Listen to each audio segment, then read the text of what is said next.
So this will be the first part of the Muppet where I get to customize. I bought some white, pink, and red felt. I'm just gonna play around and see what I can come up with, and I'll just basically make sure it stays within the bounds of this pattern. Contrast-wise, I like the idea of doing the mouth plate in this pink and then making the tongue red with the uvula in black.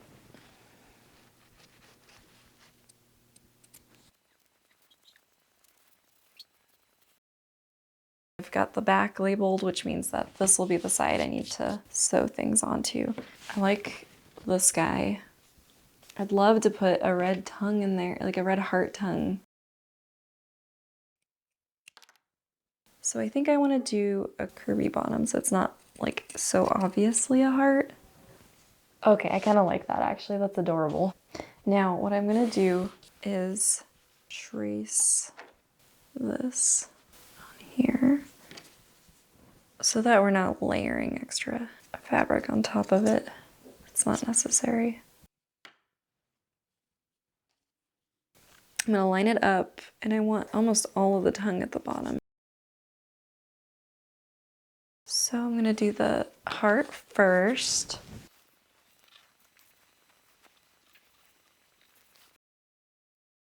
That's not bad actually, I kind of adore it. And then this piece will get sewn into there.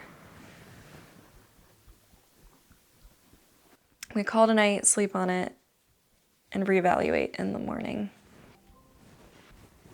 All right, we're ready to do the mouth palette. I have sewn on the tongue and I'm gonna redo the uvula because it's a little bit too small for my liking. I want it to go all the way up. So I went ahead and went to the craft store, got some more felt. I'm gonna redesign it, stick it on here. This is the sticky kind. They were sold out of the regular. So I'm gonna cut it, stick it, sew it, and then the mouth palette is ready to go onto the Muppet head.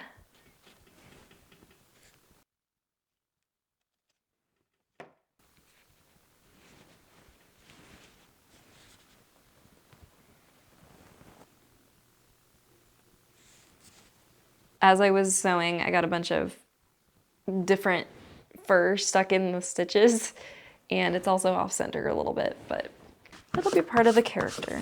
She's got a lopsided esophagus, what can you say? This is gonna get sewn into here.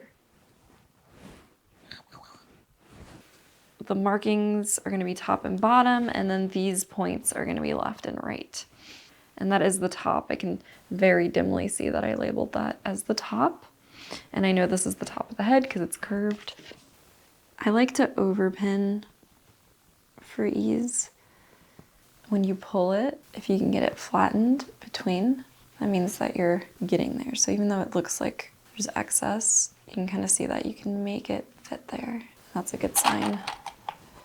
But you can see why it's important to pin those 4 areas first that you know line up, because then you can kind of take it in quadrants.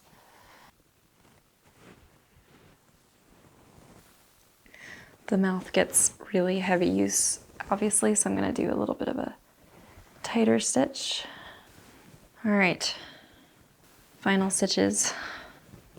The mouth is on there, and you can see how tightly I stitched it. I started it a little bit tighter and then I got a little looser because I got sick of having to rethread. I'm gonna turn her around.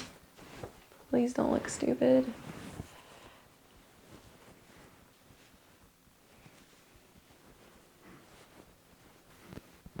Wow, okay.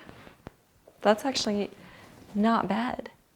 I was worried that it would cut the mouth off at the bottom because I put it pretty close, but both the top and the bottom are actually okay. And this is the center line right here, so yeah, it's a little lopsided, but I think that's okay. I feel like my stitches are hanging on for dear life on here. I'll show you my mistakes. If I pull, you can see them down here. But I don't think it's gonna matter. You just need some eyes. Her head is so tiny. I definitely want to make some sort of ears. Like, oh my gosh, that's gonna be so cute. I want to add ears. I'm going to add different eyes from what they sent. And in order to do that, I want to have access to the inside of her head. But I think I can go ahead and glue the foam pieces. I can attach the mouthpiece because that's not going to change my axis. It might actually help a little for me to see the head shape. And then I'll come back, I'll design some ears, I'll pick some eyes,